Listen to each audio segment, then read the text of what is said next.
Well, you have finally got here. You are listening to the Erskine Music Podcast. Here, by popular demand, we discuss life, culture, Christ, and of course, music. These half-hour broadcasts are perfect for a commute, coffee time, chat, or any other gap in your schedule where you want to put great content.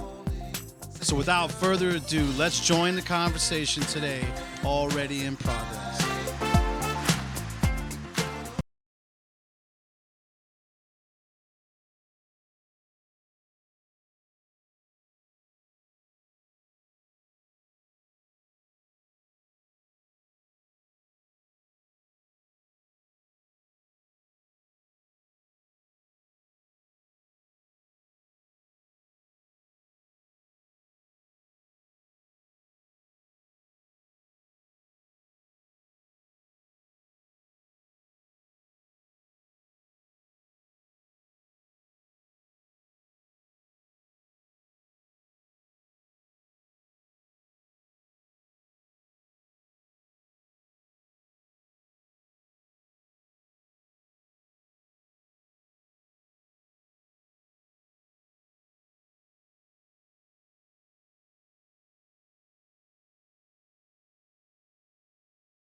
The rock music has been dedicated to writing, recording, performing Christ-centered music without compromise. The collective, helmed by singer-songwriter and worship leader and pastor now, Steele Crosswhite, has released 13 full-length recordings, 7 EPs. I ran out of fingers. 7 EPs in addition to the selection from the rock music are showcased in Dream Records released God's Not Dead. A Light and Darkness and Samson compilations feature songs that are inspired by the motion picture. Have you guys seen that? God Is Not Dead. 1, 2, 3, 4, 5, 6, 7, 8. It became a franchise. God Is Not Dead, the motion picture. So the rock music is a ministry of the Rock Church in suburban Salt Lake City. Never mind. They're a congregation on a mission to share the hope and the grace of Christ in Utah. And if you don't know much about Utah, because you haven't been there, because you haven't been to this particular church, because you haven't heard this band before, Utah, let me just fill you guys in, is a state with among the fewest Bible-believing Christians in the country. The message, the music, the mission. You're going to love this group today. Get it going.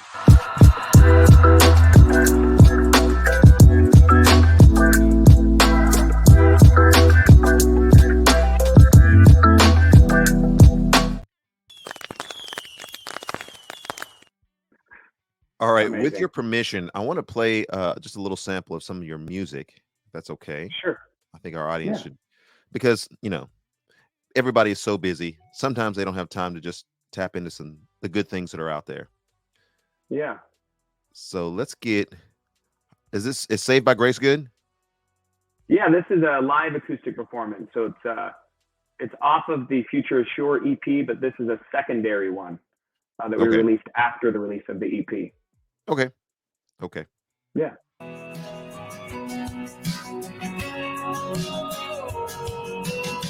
I saw the cross as just an ugly space. I saw the blood, not that it took my place. I thought forgiveness was something I could earn.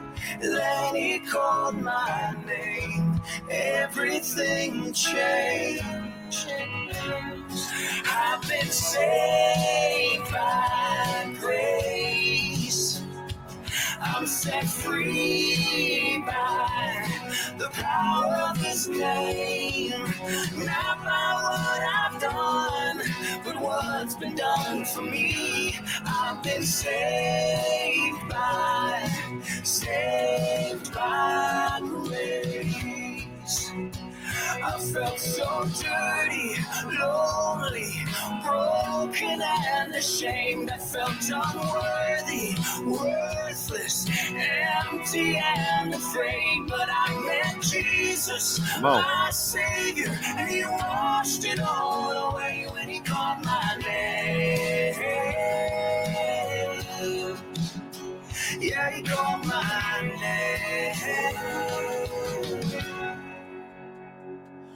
I've been saved by grace. I'm set free by the power of his name. Not by what I've done, but what's been done for me. I've been saved by grace.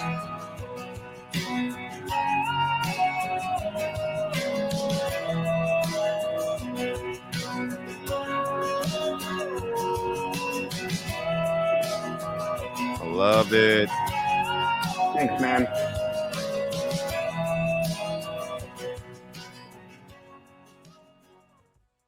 That's awesome, man.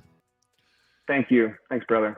Sounds great. I wanted to jump into some of the bio that says that you signed your first record deal at the age of 21. You began your career as a lead vocalist and singer, songwriter, guitarist for the acclaimed rock band Silver Crush. The group earned success on the Billboard charts, and you were able to tour with artists like Sheryl Crow, Foo Fighters, Maroon 5, and that your life was falling apart in the midst of that. And then you drifted from your Christian upbringing, lured by the trappings of worldly fame, and then the fame and reeling from your father's untimely death.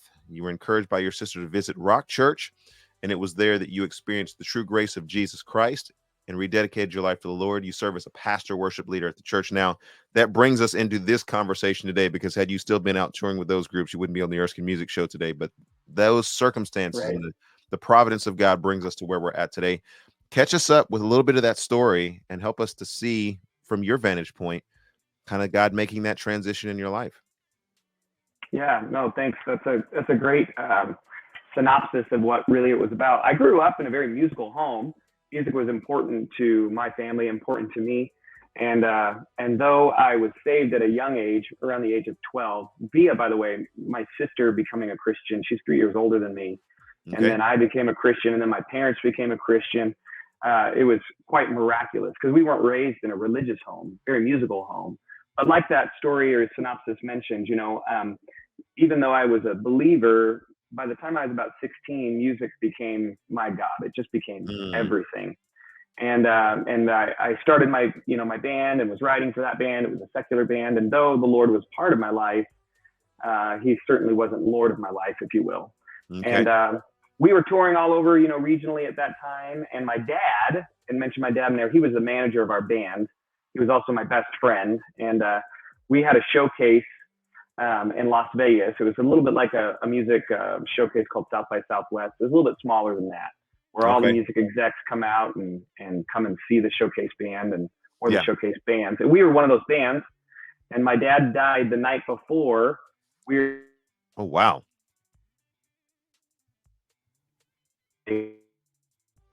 Kind of in memorial of him. He had passed away suddenly, and we didn't see it coming. And all of our fans came basically to support, and a bunch of record industry people came to support. We played that show, and it really was a little bit like a movie. My testimony sounds a little bit like a movie.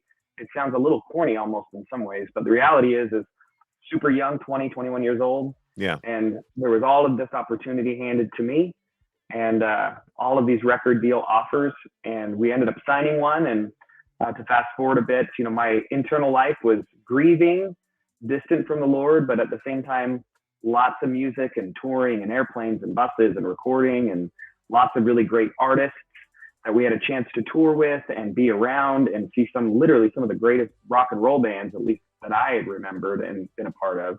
Mm-hmm. And I came off a tour. I'd been out on tour for about 6 months, and I was about 240 pounds. I had a bunch of bad habits, as you can imagine. And for my frame, by the way, I don't mean to say 240 is a heavy weight. For my frame, that's pretty big and and unhealthy for sure. And my sister said, "You got to come to the Rock." But I don't know. I'd never been. I didn't know what the Rock was. I was like, "What? I'm not going to a church." Being translated, she looked at you and was like, "You're a hot mess." You're a hot mess. Yeah. And she, by the way, is still one of my best friends in the whole wide world. But she said, you're a hot mess. And I said, I don't want to go to church. I'm going to be struck by lightning. And she said, no, you can smoke out front. It meets at night. And when we're done, I'll buy you some beers and nachos. And I thought, church that meets at night, I can smoke out front, and I can get beers and nachos when I'm done. Okay, I'll go. And I went, Luring him in and with the beer and nachos. honest to Okay, goodness, you had man, me at the nachos. that's right. Yeah, she spoke my language, and I went to this small church. It was in a rec center. There's only like 20 people there, maybe 30. And the Okay. pastor, who's still a pastor today, talked about grace and about what God's plan could be for your life and forgiveness. And I had never heard it like that. I had heard it more in a religious setting, but never in a way that gripped me really. Like, God made you, saved you, changed you. What are you going to do with your life? Wow. And it was like a light bulb went off in my head, brother. And I'm not just saying that. It was like, wait a second, if this is real, then what am I doing with my life? And to fast forward a bunch of details, I ended up leaving my rock band, and God gave me a lot of favor of allowing me to get out of that record contract. I stayed in Utah, started meeting this community of people. The Lord was changing all of my habits. And in time, I became a person that would lead worship at the church. And then I became a worship director and then a pastor. And that was 20 years ago. And that's what I've been doing ever since. Yeah, help me with this conversation piece, because before I started doing Christian music, was doing secular music, R&B, those kind of things, like Boys to Men and Brian McKnight, all those kind of things. And like we thought we had this awesome group in college, and we were just going to go and do all those different things. And I was met by someone at the church who heard the music that I was doing, and they just were kind of unimpressed. And I thought, well, you should be very impressed in what it is. This sounds good. Do you know who I am? Yeah. Do you even know who I am? You should be very impressed. And they were just kind of like, I don't know. I just kind of felt like you'd be singing for the Lord. And I tried to act like that didn't wound me. But like the next day, I kind of stayed up all night and just prayed about it. And I was like, I can't go this route. Like, I have to go and talk to the band and tell them I've got to get out. And I've got to, and I don't even know if that means I'll even be able to do music in any point, but I just know I can't do this. And if I do sing and do music, I've got to do it for the Lord. So what was that conversation like when you were going back to your band and saying, hey guys, change plans? Yeah. I remember the exact time that happened. There was a secular band that I still love. They're called the Counting Crows. Okay. And they were touring through Utah, and my band opened for them. We had a opportunity to open up for them. There was about 16,000 people at this arena that they were playing. And I had been going to the rock church as I was off tour, and there was all these transitioning, my loves were changing in my heart, but I still played this show. Like I said, we had an opportunity to open for them. And I invited the pastor, his name is Bill, to come and watch this show. And so I gave him some passes, and he came and we played this show, and it was awesome. I mean, we played well, the crowd responded well, and I love music like you. I just love it, and it lit me up. I love performing, I love playing. Mm-hmm. And I got off of the stage, and the pastor was in the back. By this time I had known him, he was in the backstage, and he said, Steele, that was so awesome. He said, can I just tell you though what I was thinking the entire time? And I said, yeah, go ahead. What is it? And he said, all I could think about is, what if that smile and that passion was for the local church? Ooh. And ooh. I was like, what? Yeah, it was real, man. That was life changing. By the way, that was the last show I played with my band. That was it. After that, it was, I had already kind of started to make some decisions to move out of that lifestyle, but that was the final one. And my band to this day does not understand. I'm not very close with all those former members, but they thought I was crazy because I was leaving a life that was really progressing in success and staying in Utah to play at a tiny little local church. They just thought I was crazy. But as you know, and I know, God's plan B is way better than our plan A. And I think he saved my life, and I know he changed my life, and to be able to share Jesus through music today still, oh my goodness, man, just to be a servant at the King's tent, man, I'm there. I want to be there. Praise the Lord, the Almighty. Amen. All right, we've got the rock music, and we're going to talk more about that particular brand and what the Lord is doing in your midst. It's really incredible, and it really kind of taps into, in a strange sort of way, the story the Lord has our lives and our family on. It's kind of interesting to see how that Utah connection and what's going on out there, and just knowing that kind of does. I want to talk here for a few moments in just a moment about your strong, why you're doing, what you're doing, and to whom you're doing it with and for. And so we'll talk about that in just a few moments. Our top story today, we've got the rock music who has boldly proclaiming the future. The Lord knows the future, and it's sure, July 14th. So here we go.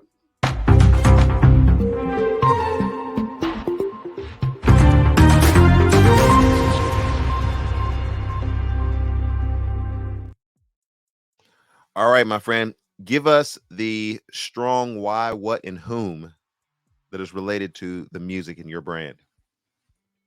Why, what, and whom? Why? Yeah. Because the Lord has gifted us to play music and to give our gifts back to Him. Amen. What it is we, with our music, we want to love God, we want to bless the saints, and we want to win the lost. And so what that means is our passion, first and foremost, is that we love Jesus and make Him Lord of our life in every area. That we realize that the music that we play and sing and write is for the church, for them to be blessed, to connect with Jesus Christ, the King of Kings. And we want to win the lost, meaning that we want people that do not know Jesus to feel comfortable enough to come into our church, and then by God's grace see that the musicians on stage are excellent enough and passionate enough that they are singing about someone whom they truly love, that would engage their hearts in such a way that they would want to know Jesus too. So that was what I think, or why, what, and whom. Yeah, for whom again? It's for Yes. it's for the church, brother. That's first and foremost, and for the global church, and specifically, we feel called to the local church. Right here in Utah, I'm sure we'll get into this, but Utah is the least evangelical state in the entire country. Yep. Less than 3% of the population of my state believes in Jesus of the Bible. It's a very religious state, but it is not a grace-filled state. Well, that certainly gives a sense of why people enjoy this show. Very engaging, very heartfelt. We will return to the conversation in a few moments, but first, let's thank our sponsors and you for all your awesome support. Moody Radio's Dawn and Steve Morning Show, Life Action Ministries, Fellowship of Christian Athletes, and Holt International. Thanks so much to our partners who make such a difference. Thanks, Jason. This is Dawn. And this is Steve of Don and Steve in the Morning on Moody Radio. You can find us online at donandsteve.org, or you can listen through the Moody Radio app. And as friends of the Erskine Music Show, we always enjoy the variety of topics our friend has on his show. So, on behalf of our show, thanks, Erskine, for bringing great Christ-centered topics to the people. All right, let's get back to the show. This is where it gets good. However you're watching, with whomever you're watching with, it's only going to be an hour today. It's only an hour of your life to improve your life. In fact, I think this should be part of the mental health regimen for people in this world.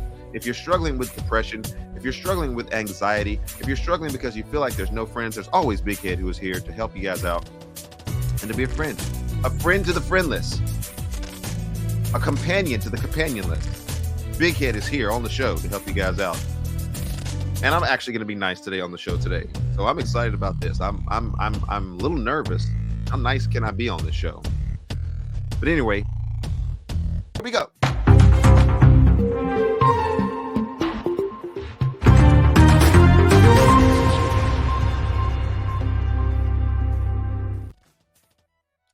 Oh, I love this story. I've been hanging on to this story for about 2 months now, and I'm finally going to get to share it with you guys. I love this story and everything about this story, and I'm going to be commentating this story as it goes along here. But the single black woman raising a child in this world should receive a crown. So many negative influences around, so many shapers of culture, so many absences, and so many statistics that are out there that says she cannot succeed. She will not succeed. This young man will not succeed. But here you go. Check this out. This was back to school. I've been hanging on to this, but I've been wanting to say something about just the incredible courage of this woman. But I'm going to let the video speak for itself. Let it cook. Let it cook today. So here's the deal. Nicole Jackson, a 43-year-old single mom, went viral for her TikTok listing rules for what is and not going to happen as the school year starts up. Take a look. What we're not going to do is change up our stomach energy. You've been living on a diet of hot chips, chicken nuggets, and every popsicle and disgusting drink known to man without one stomach ache. You're not about to come to me talking about my stomach hurt like you got the intestinal tract of a geriatric Crohn's patient. This ain't that. What we not going to do is act like we can't wake up. You've been getting up at 6:77 every morning. And yes, she says 6:77 every morning. 6:77 because of some ungodly hour that doesn't exist. Asking me about some breakfast. This ain't that. This ain't that. I laughed out loud. That is hilarious. So you've been waking up at 6:77 every morning. Look, don't try to act like you can't get up for school, because you done got up every morning asking me about breakfast and asking me about everything else going on in this world. I love that. Engaged, involved, responsive, fun. Can we get a shout out? Black women out there, single mothers raising kids. And we'll get back to that on another subject matter, but we can keep it positive today. Same Like a bit of my house. So 2 million Cooking. views later, Nicole is with us exclusively this morning, along with her 13-year-old son, Kai, who apparently spent the entire summer eating hot chips He's and so chicken nuggets. cute. And did. He sure did. We're happy you're here this morning. Thank you. We're glad to be here. So let's back up. So this video went viral ago, but it's timeless. So it's like it's going viral all over again. What do you think it is? You know what? It's just living in realistic simplicity. It's literally relatable. Realistic simplicity. That's a good when way you to watch put the it. video, if you're a parent that's ever sent your grade schooler to school.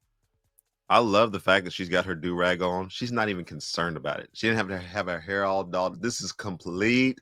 She is, hey, this is just what it is. And one of the reasons that people love, I think, this video, and you can jump in the comment section and let me know what you think, is that it's just so real. It's just so almost off the cuff. You know, we love things that are prepared well, but in the realm of things that are genuine and authentic, don't we love things that just seem like they're off the cuff? Like, this is just a normal day in the life of this lady who seems to be just incredibly, when she could be taxed, when she could be depressed, when she could be downtrodden about whatever her situation is in life, discouraged because of the behavior of her child, all these different things that we would certainly understand would be pressures upon her, maybe financial pressures, maybe family pressures, all the different things. She comes across with this lighthearted, here's how we're going to operate in this school year. There is going to be some accountability because excuses are not allowed. And I absolutely love that. And the do-rag. That looks good. School.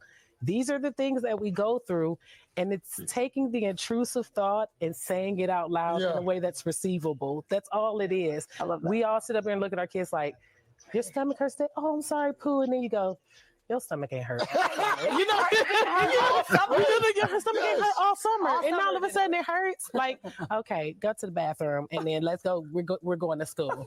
The 677 is if you've had. Okay, now this is awesome because I've been saying this for a long time. It's been long and strong that I've been saying this, is that when did we become the excuse culture for every single thing that happens for our kids? Like, the kid wakes up and is like, oh, I don't feel good today. What doesn't feel good? Oh, I don't feel good. I don't feel like going to school. Okay, we'll write a note, or we'll get what is that? What we've become, that culture. We are them.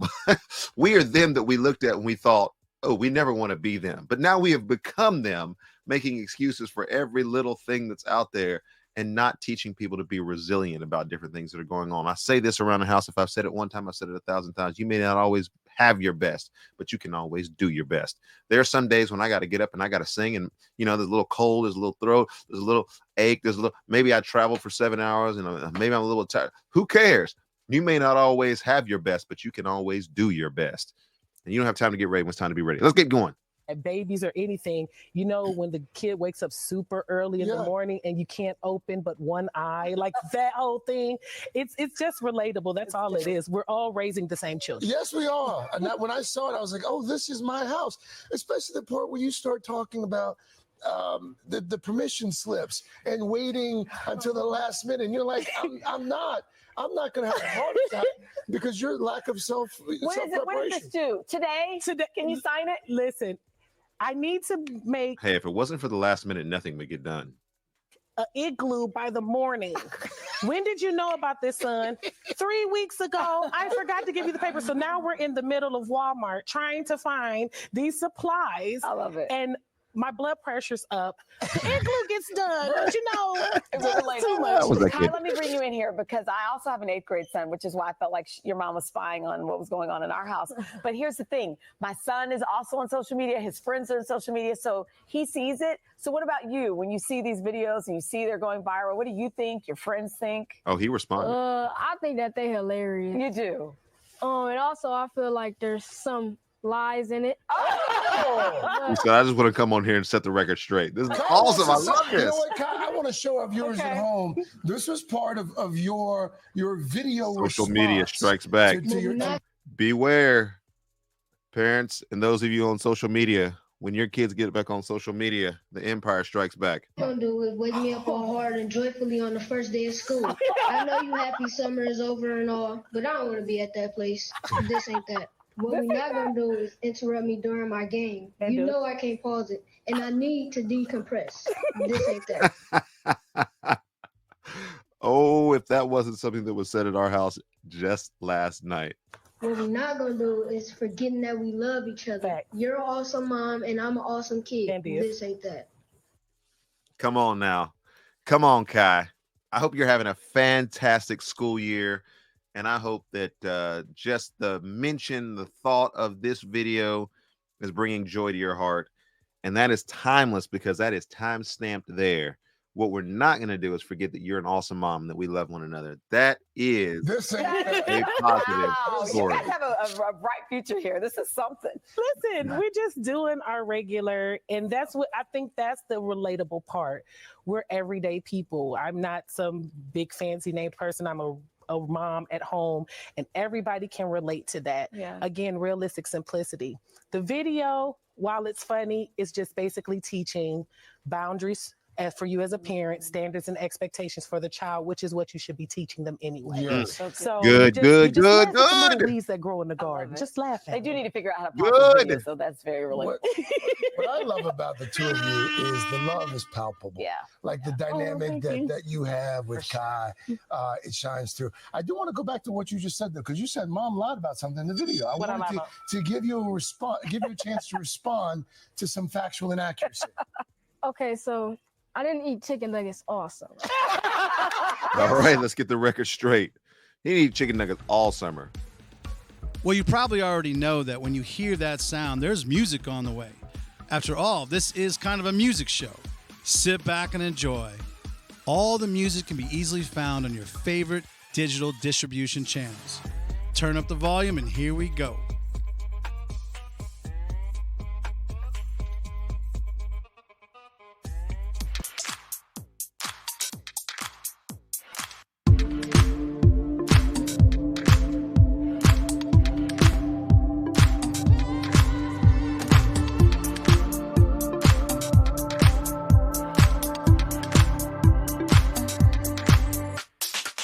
Surrounded by people watching me. They're watching me, watching my every single move. Something special is rising up. Yeah, it's rising up. Coming from deep inside of me. Like a flame, it's the passion of my life. You can see it when you look into my eyes. I'll never be the same, yeah. Love makes me who I am today. Makes me wanna be brave.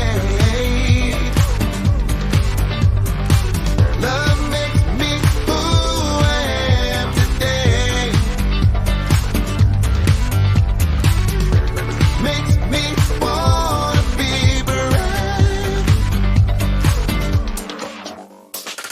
There's a melody and it's rising up. Yeah, volume up, so everyone can hear the sound.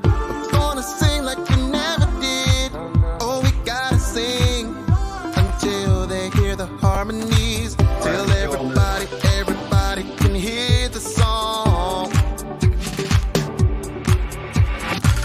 Let's have a party, everybody sing along. We'll never be the same, yeah. Love makes me who I am today. Love makes me who I am today. Makes me wanna be brave. Love makes me who I am today. Love makes me who I am today. Makes me wanna be brave. Wanna be brave. Come on. Throw your hands up, raise your voice up. Feel the power of the Spirit move. Throw your hands up, raise your voice up. Feel the power. We'll never be the same, yeah. Love makes me who I am today. Makes me wanna be brave. Come on. Love makes me who I am today. Love makes me who I am today. Makes me wanna be brave. Wanna be brave. Love makes me who I am today. Love makes me who I am today. Makes me wanna be brave. Wanna be brave.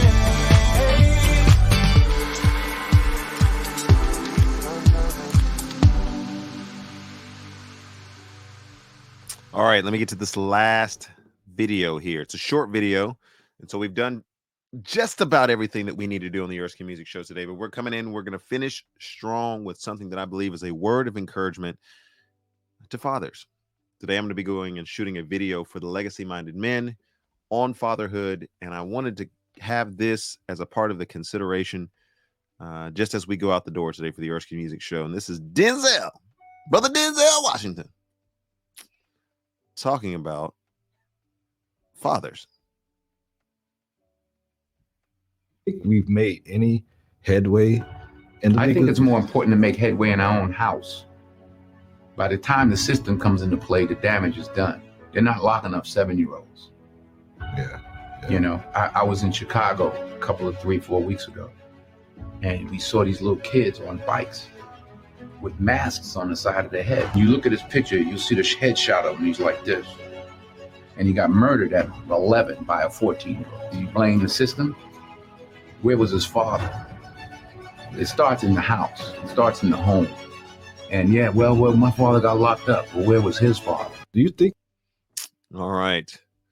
So we want to go on that word from Denzel Washington. Man, we got some things that we can be doing today on the Erskine Music Show.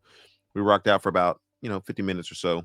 But the things that we can do and the things that we control today, as I often say, let's think small. Let's think small.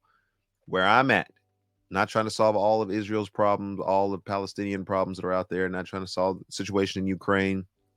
Before we get to all of those things, or even our views about those things, what can we address in our house, in our home, in our circle of influence today? And so I would encourage you on the Erskine Music Show, and then also by extension, everything else that you'll be hearing messaging from me, is to just take responsibility of those primary responsibilities and opportunities and challenges that the Lord puts before you. May the Lord bless you as you continue on. We have come to the end of this episode. Don't miss a final word from Erskine. Hey guys, tell your friends about this show. And as always, I look forward to your interactions. Please contact us as you are able. We love to hear from you. Okay, friends, let's go and make a difference.